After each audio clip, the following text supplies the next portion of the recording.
Welcome to the Networking with Michelle podcast, the show dedicated to providing you with life strategies with a little bit of entrepreneur advice. Here we believe in the Jim Rohn quote, success is nothing more than a few simple disciplines practiced every day. Hey everyone, welcome to the Networking with Michelle show. I'm your host, Michelle Gomez. Always grateful when you can tune in to a fresh new episode, which I am super excited about today. You know, it's still early in the year. We're still driving that momentum when it comes to personal and professional resolutions. And today's guest, Ed Evarts, oh my God, he is the author of Raise Your Visibility and Value, Uncover the Lost Art of Connecting on the Job. Okay. This is not your average career book. This is not your average personal brand book. Okay. This is the interview is like the foundation, and then the book is the blueprint. And some of the things that we discuss, one, because we're all leaders, right? We're all serious about professional development. And we talk about how do you define independent leadership? Because lots of times we focus on the leadership based off of the title and responsibilities and not just, how do you define leadership without that title? Because we're all leaders if we choose to be at the end of the day. We also discuss how can we as employees align with the company goals to be more effective? How does production influence our reputation? And I thought this was interesting because obviously in the age of personal branding, which simply put is your reputation, we don't think lots of times, depending on who you talk to, we're thinking about branding as all the pretty stuff, right? The logo, business cards, the actual design work, but it's really your reputation, your work ethic, and what are you putting out there, whether it's with your employer or your business. And Ed was kind enough to actually send me his book after the interview. So I jumped in, and one thing he mentions in the book, or this is, I guess, not a subtitle, but a section called, Can I Choose My Reputation, or Is My Reputation Chosen for Me by Others? Mind blowing, because I think lots of times we're so focused on, okay, what do we want people to see? What do we want people to see? But people are actually seeing what we do. Let that sink in for a moment, right? We're so focused on what we want people to see, but people are seeing what we do, and they're basing us, they're judging us, our influence, our personal brand, our reputation on what we do. What is our output? What does our production look like? Look, this is a great interview. I'm telling you now, you got some time. Go grab a pen, get some paper, okay? Put it on pause. When you're able to write and take notes, this is an interview you definitely want to do. And I think this interview that I had with Ed will kind of help you back up your goals with some action items on how you can have a great year career-wise. Okay. Oh yeah. And plus, as I stated, I got this book after the interview, and I actually have one extra copy. So I'm going to keep it simple. We don't have to do anything fancy on social media or anything, but the first person to just send me an email, subject, give me that book, GIMMIE, gimme. No, but seriously, send me an email saying, give me that book. You can send me that email, info@michellegomez.com, info@michellegomez.com, and I'll have that in the show notes. And just say, hey, I need this book for 2018. I need this book for my career. And I'll just mail it out to you. I only have one copy. So it's the first person that's going to send me that email, and I'll be glad to get that out to you. And Ed, thank you once again for not just sending a book, but for writing such an awesome and valuable book. This book has also helped me in the short amount of time, it's helped me put together my Time to Make Some Noise, 7 Steps to Creating an Influential Brand. I'm still reading, but I've taken a few nuggets and implemented that into my theme for this year. So it's been great. So, and hey, if you're not that first person to send me the email, I strongly encourage you to get this book on Amazon or go to the website. I also have that in the show notes because it is a must have. Once again, it's not a typical career book. It's not your typical personal brand book. If you are working for an organization, for a corporate, whatever, you need this book. Okay. If you are a small business that is growing pretty quickly as well, right? Especially if you're in the tech and startup and you're growing quickly, you also need this book because this book is going to help you structure your company culture. And we also talk about that in the interview. Look, I'm ready for us to jump in. So let me know what you think. Leave some comments on social media. Tag me if you get the book. This is a great interview. I hope you enjoy it. All right. Hey, everyone. Welcome to the Networking with Michelle show. Today's special guest is Ed Evarts. He is the founder of Excellius Leadership Development, an organization focused on coaching mid to senior level leaders and their teams in business environments. Ed, welcome to the show. How are you doing today? Great, Michelle. Thanks for having me. I'm really excited to chat with you. Thank you. So why don't you tell us a little bit about your background and how you got to this point? Sure. So I have spent the last 10 years as an independent leadership coach. And prior to that, I spent about 15 to 20 years in a number of larger organizations, both in retailing. So about 10 to 15 years in retailing here in New England. And then the last 10 years prior to 2008 at a company called Iron Mountain. And I left Iron Mountain in 2008 due to a job elimination. My role was eliminated. I left there on June 1st. And I will tell you, there's worse time to leave a company than the beginning of summer. And so I took the summer off really to think about what I wanted to do next. My wife's a teacher, and so it gave us an opportunity to have some really nice 3-day weekends.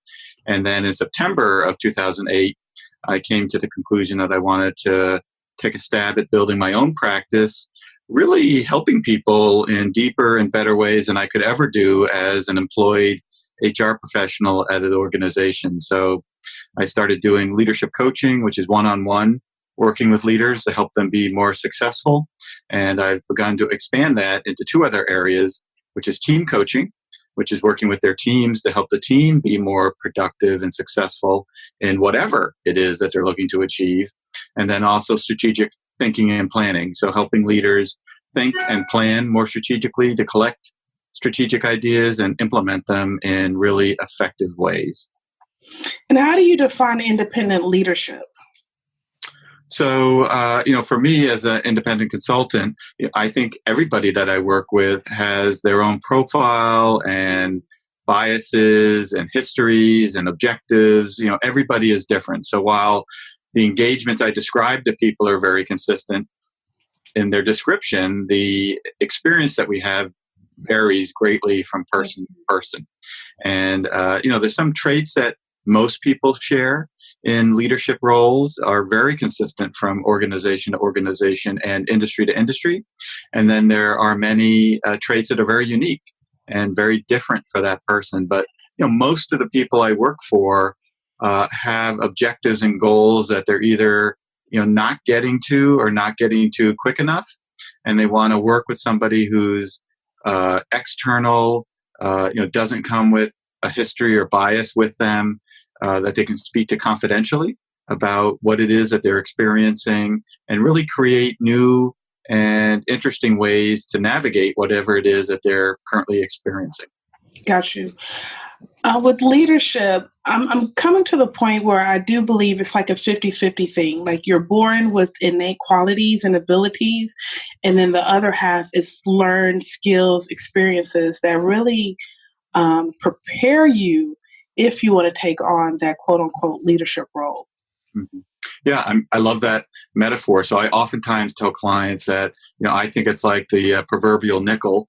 And so it is 50-50. And on one hand of the nickel, or one side of the nickel, is what you do. So whether you're an attorney or a pharmacist or an office administrator or a policeman, whatever it might be, it's what you do in the world, and you want to be the best. You want to be as good as you can be because you want to feel that you're making a difference and that you're very, very accomplished.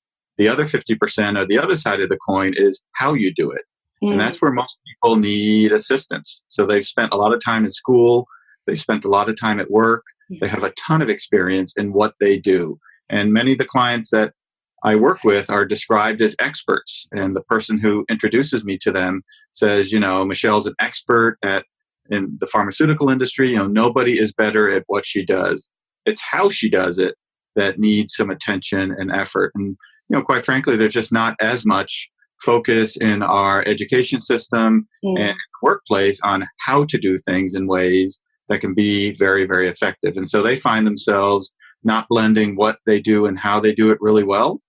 And they get either derailed, or their career slows, or they find that they're not where they want to be, or they're having conflicting relationships with different people, whatever it might be, the what they do and how they do it are not connecting really well. And so they call on, somebody like myself, a leadership coach, to come in and help them get clarity around how other people perceive them in the workplace and things that they can do to improve that perception.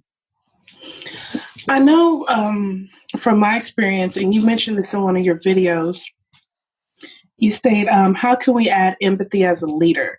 I feel like there's so much emphasis on the hard skills, being assertive, public speaking, decision-making, grades, performance, however you want to evaluate it.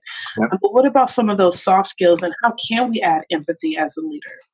Yeah, well, great observation. So I'm glad that you saw that video.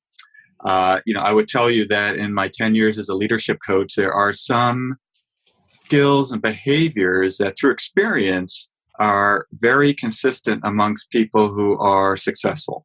So I'm not suggesting I have figured out the magic 9 items that will make you successful, but your likelihood of success is greater if you work on or make improvements in these areas. And one of these 9 areas, and so I have identified 9. One of these 9 areas is empathy. And empathy is this ability to connect with people, to demonstrate that you understand where they're coming from, whether you agree with them or not. So this is not about agreement.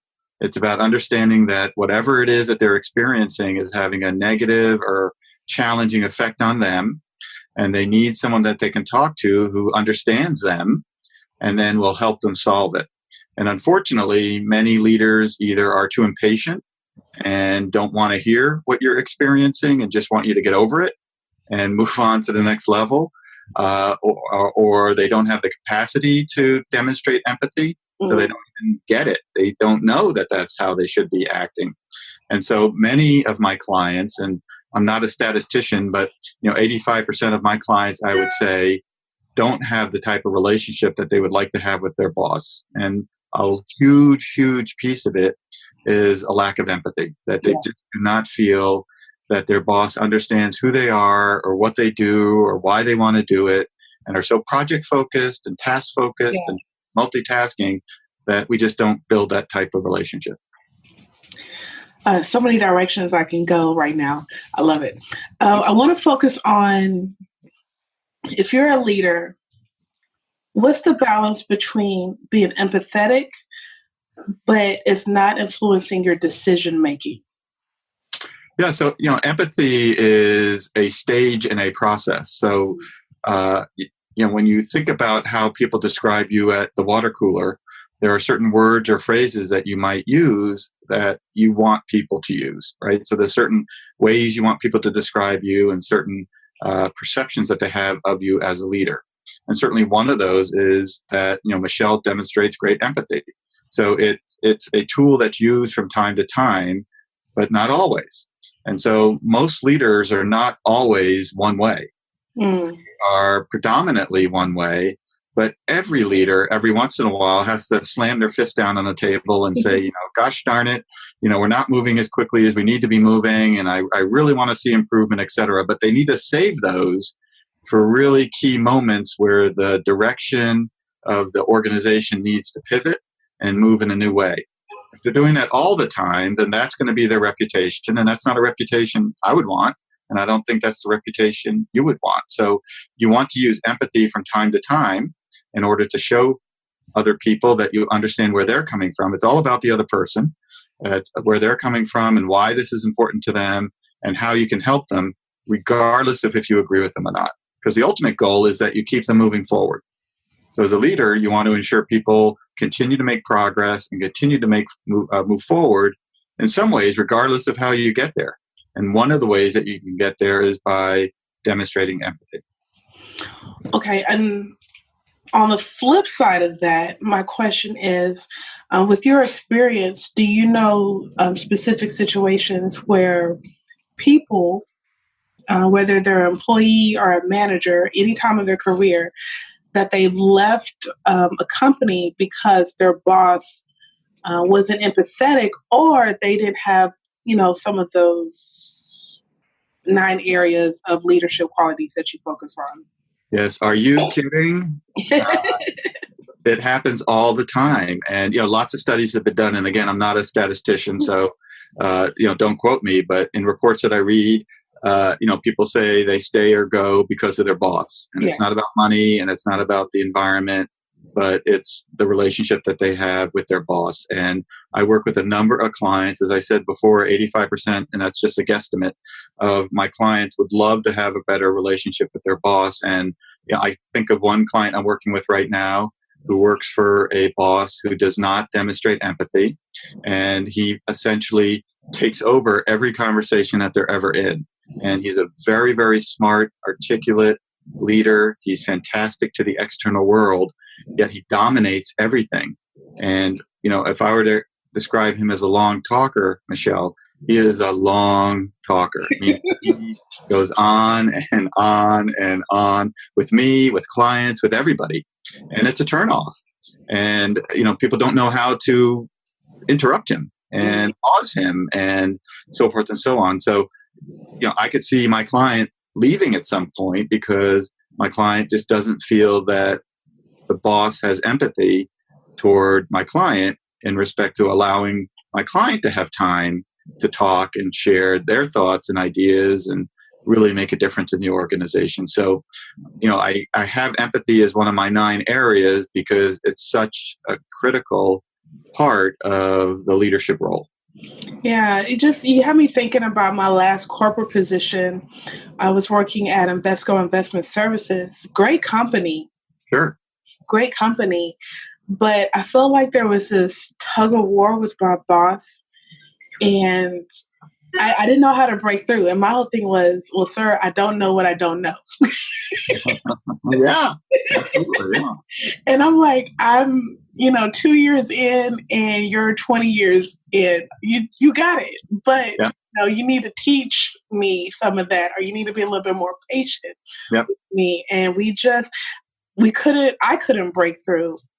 And at the time, I know empathy wasn't in my vocabulary in that scenario, but I'm feeling that's part of it now. And it is so important. And I try to be mindful of that as I build my business, and I'm trying to create a company culture for my success. Good. Well, look, I would suggest for you and for all of your colleagues that demonstrating empathy and utilizing that in the workplace will be very, very effective for them as they work to grow their careers. And, if many of your colleagues, for example, are entrepreneurs, entrepreneurs from a profile perspective are not necessarily known for empathy, right? They have a mission and a goal, and they're trying to take the hill. And there's lots of obstacles and lots of navigation that has to happen, etc. And quite frankly, oftentimes they may not have time to demonstrate empathy or be empathetic. So, it's important to remember the importance of that, because you will gain, greater relationships and greater support as somebody who can demonstrate empathy from time to time. And, I also tell colleagues often that the number one underutilized resource in an organization is a colleague. And it's finding somebody else who shares what you're experiencing or feels the same way that you feel, that you can work with to raise these issues that you're experiencing and come up with ideas and strategies on how to navigate them. Colleagues are hard to pin down because they are also, as we oftentimes say in corporate America, very busy. So they don't have tons of time to get together. So, you might find time at breakfast or maybe at lunch to, double up and do two things at once, which is eat and chat. But, looking for mentors or people that can help you in these organizations are great ways to kind of navigate a lot of the challenges that you'll be facing. Absolutely. I met a young lady this weekend, and she was telling me the importance of having a sponsor, especially when you're in corporate. And she's like, not a mentor, but a sponsor.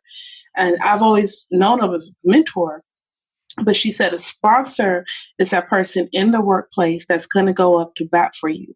When you're looking for that promotion, that internal promotion or a new opportunity, like this person's constantly speaking on your behalf. And I'm like, God, once again, I wish I knew that a couple of years ago, because that could have worked wonders for me. I think that it would also allow me to advocate for myself, like for me to speak up and say, like, hey, Ed, I'm interested in this position. Do you know anyone? Can you, coach me through this process? What are some talking points, or how can I connect with this person from this department? And I just had no clue. Yeah, well, look, what you're describing is one of the key reasons that I wrote my book, Raise Your Visibility and Value, because something that's happening in the workplace, it's very, very subtle, but each year it moves a little bit closer to this, is a movement away from kind of corporate training and the organization owning your development to you owning your development. And as training gets more expensive, or as organizations get bigger, and we know companies keep getting bigger and bigger and bigger, these all become expense items, and sometimes they're just too expensive. Also, training, at the risk of offending some of my colleagues, really hasn't delivered on creating outcomes that are sustainable. So I'm sure you've been to training classes. I've been to training classes. There's evidence that's been shown that once you and I leave a training class, within 24 to 48 hours, we will lose 90% of what we heard. And so what you might leave with is one or two items. And so organizations are tiring of this strategy. And in a very, very subtle way, it's moving toward, well, you're in charge of your development. So, if you want to grow and develop here, you need to bring up this topic of finding a sponsor, or you need to find a mentor, or, whatever it might be. You need to ask for a leadership coach, but it's becoming more individualized, right? So pharmacy companies are attempting to become more individualized, where drugs that you take and I take, even though they have the same name, have small variations because our bodies are different. And what might work for me doesn't work for you, and vice versa. And so this, you can get online right now and order things and, pick the color and the style and just say, hey, this is the one I want, right? So the same thing is happening in the workplace, where you are expected, even though it's not been declared yet, but you are expected to drive your own leadership and development. And when you ask for it, there are great companies out there that will do it. And there's other companies that you're ahead of the curve. You're asking for things that they haven't even thought of yet. So, excuse me, is that what you meant when you state that networking and performance reviews are so yesterday? They are so yesterday. So another very subtle behavior going on in organizations is a shift away from performance assessments. And I'm speaking as a former HR leader, so I spent 15 to 20 years doing performance assessment. I would tell you that performance assessments are the number one activity that most leaders hate the most. I've never met anyone who loves doing performance reviews. They're poorly crafted, they're poorly written. Most leaders write them the day before. So if they're due on a Monday, I guarantee you people Sunday night are writing most of their performance reviews. Lots of managers have their employees write them. So, you do a self-appraisal. I take the content, I cut, paste it, and put it in your review and sign it and say, hey, great job. So Lots of companies still use them. I'm not saying that they are not being used, but people are looking for other ways to help people figure out how to make contributions to an organization that's more individualized. So in my book, Raise Your Visibility and Value, the second half of the book is focused on value, and the identification and delivery of value is slowly replacing performance assessment.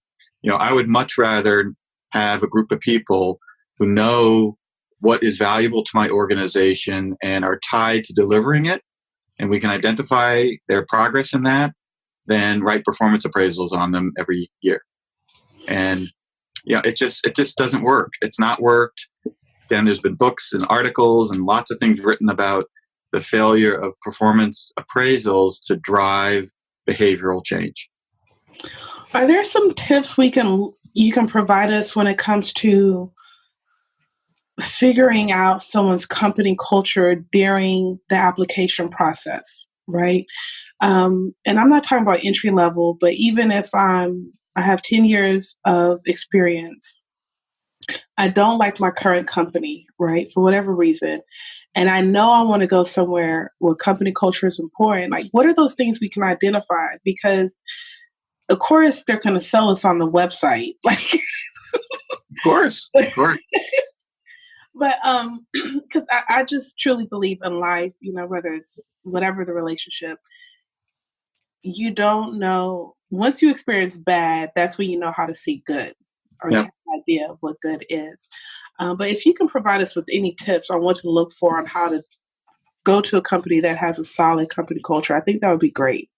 Yeah. And, certainly people of your generation are more interested in values and principles and, what it is we're doing than people of my generation or even before my generation. So what you're also describing is very, very hard to do. Yeah. So, there's not some place that you can go. Certainly there are online tools like Glassdoor or places like that where people can go in and say, hey, here's what it's like to work here.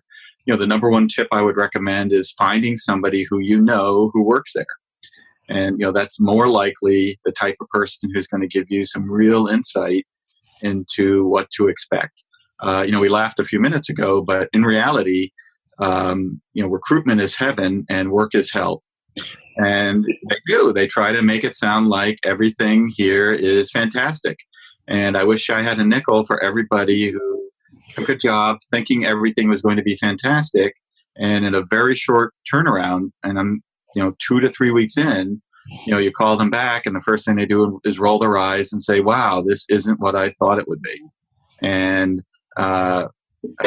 it's significant, but, it's a really, really important piece of the job search.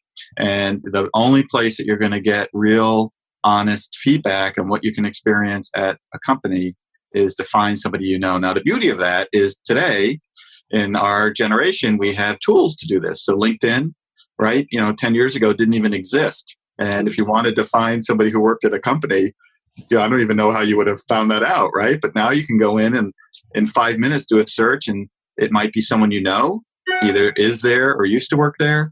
It might be somebody that who knows someone and you need them to connect you, right? But a very high likelihood that you can find somebody or find someone who knows somebody who has worked at that organization and can give you insights into their culture and value and the pluses and minuses. And no workplace is perfect. So the Googles and Amazon and Walmarts of the world, while they are taking over the world, I would tell you employ people who would sit there and tell you negative things about that experience. Every situation has pluses and minuses. Mm-hmm. You just want to know as clearly as you can what those pluses and minuses are so that you can make an educated choice.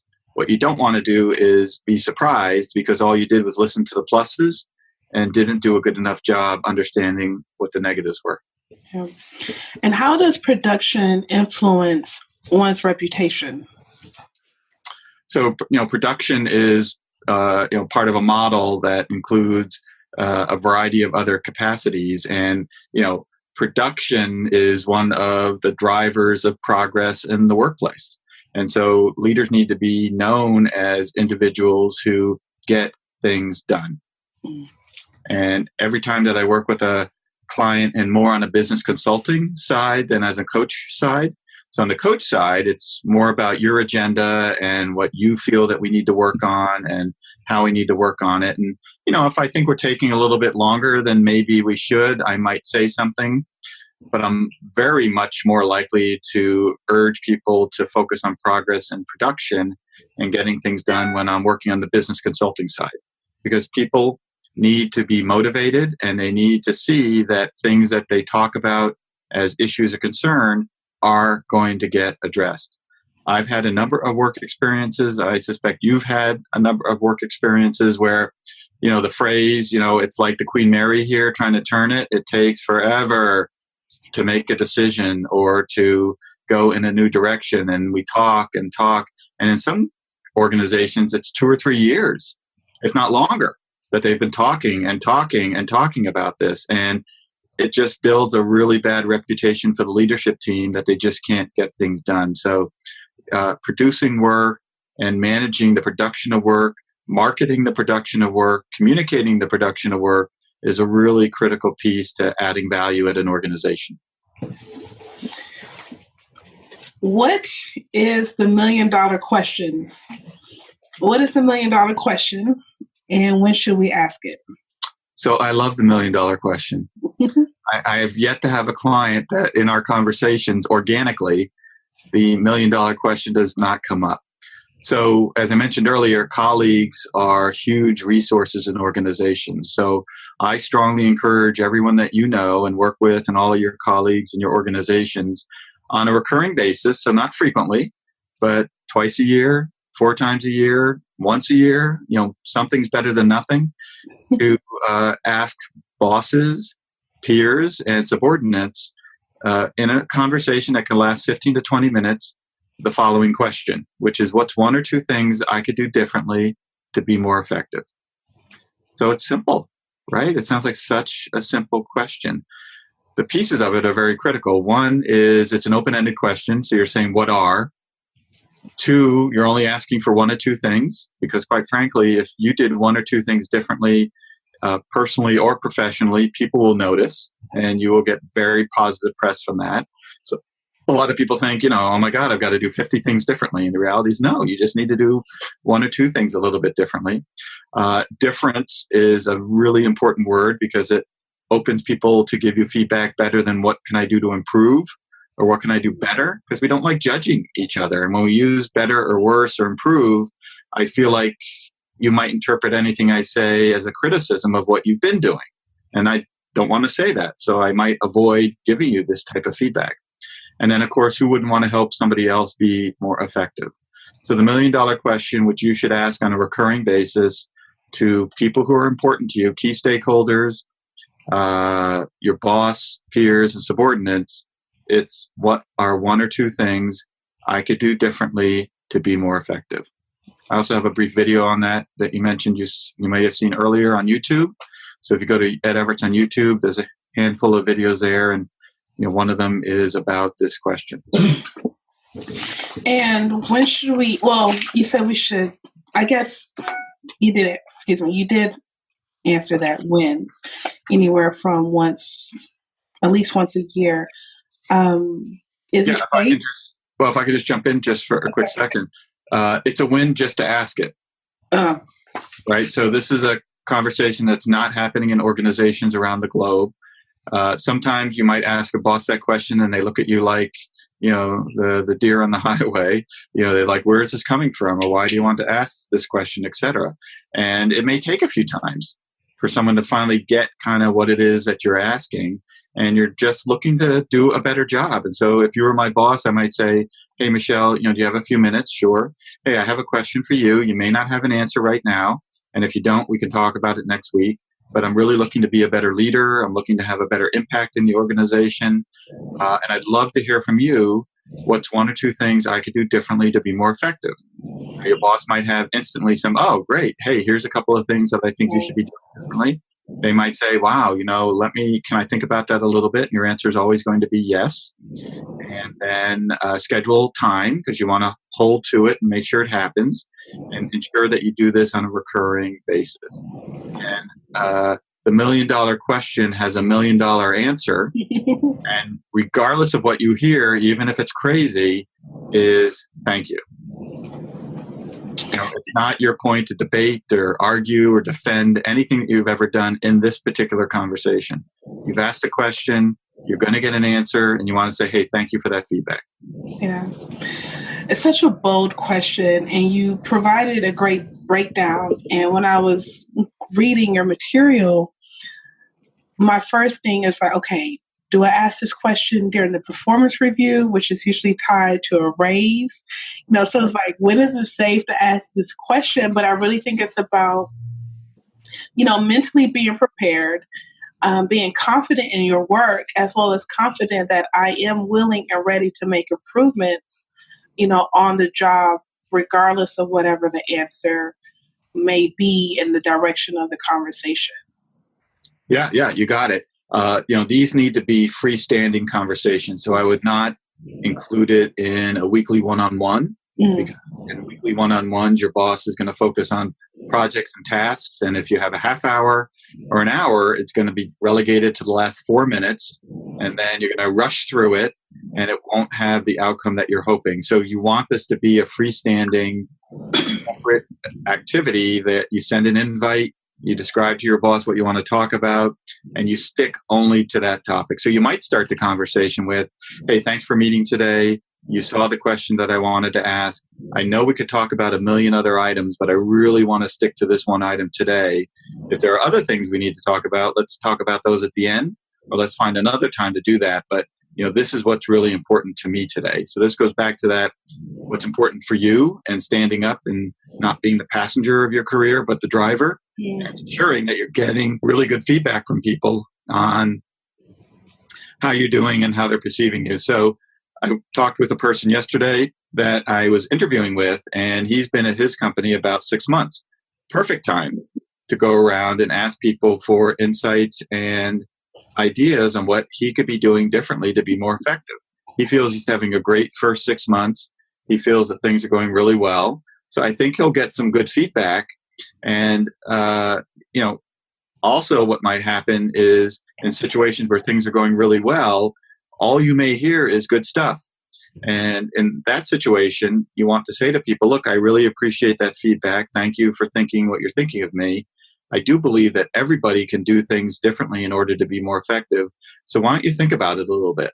And let's talk about it in a couple of weeks. But really think about what's 1 or 2 things I could be doing differently to be more effective. And they may have ideas of things that you're not doing that you need to start doing. Or there may be things that you're doing too much of or not enough of. Whatever it might be, you want to ensure you get an answer from everybody, and don't get seduced by lots of positive feedback, which you'll get, especially from subordinates, and really hold them to trying to get the information that you're looking for. Do you think companies are open to employees creating a personal brand? A personal brand. I think with so much emphasis on personal branding today, over the past couple of years, most people feel like it's relevant if you're trying to build a business. And it's difficult to manage it if you're still in corporate. And I come from the financial industry. It's it's heavily regulated, as I like to say. Yeah. So I felt like it was hard to maneuver as I was coming into my own. But I wonder, I know companies that did not hire me because of my personal brand, like it was stated.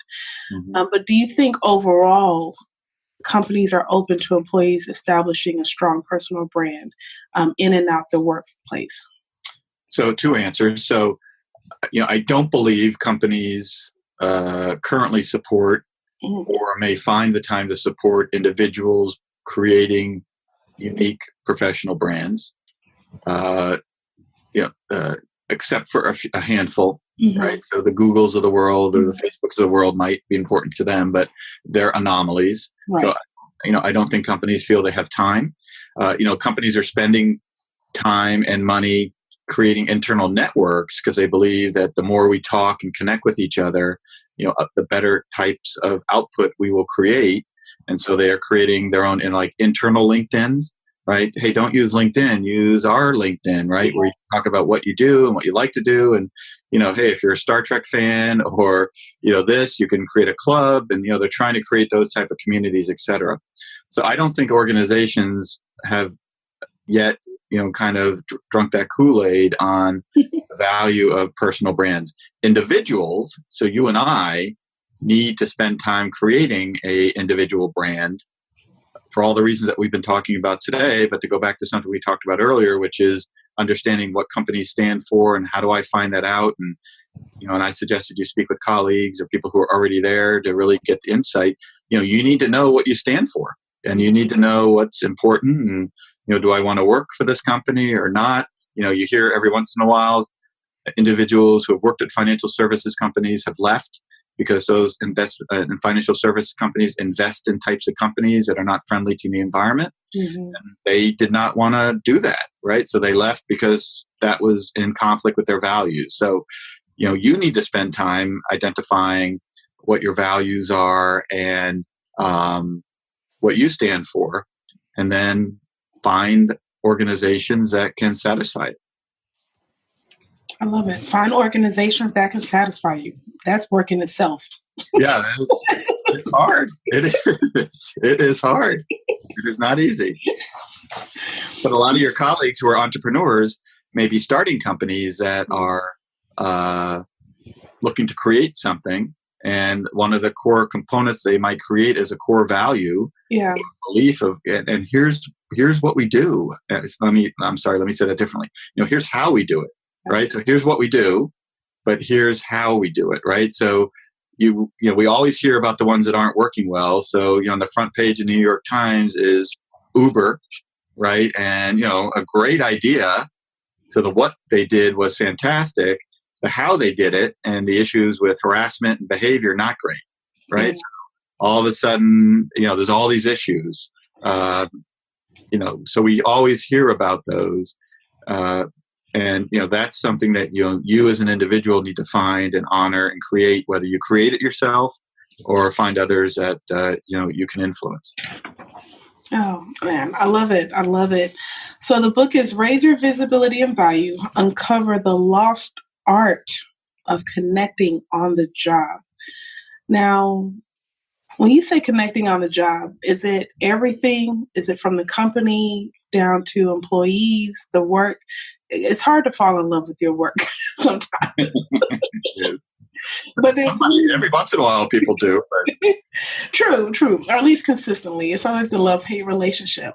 Right. But I love the title because, obviously connection is key, but anytime we are in that workplace, there's so many moving pieces. Yeah. You've done a great job covering that. So thank you.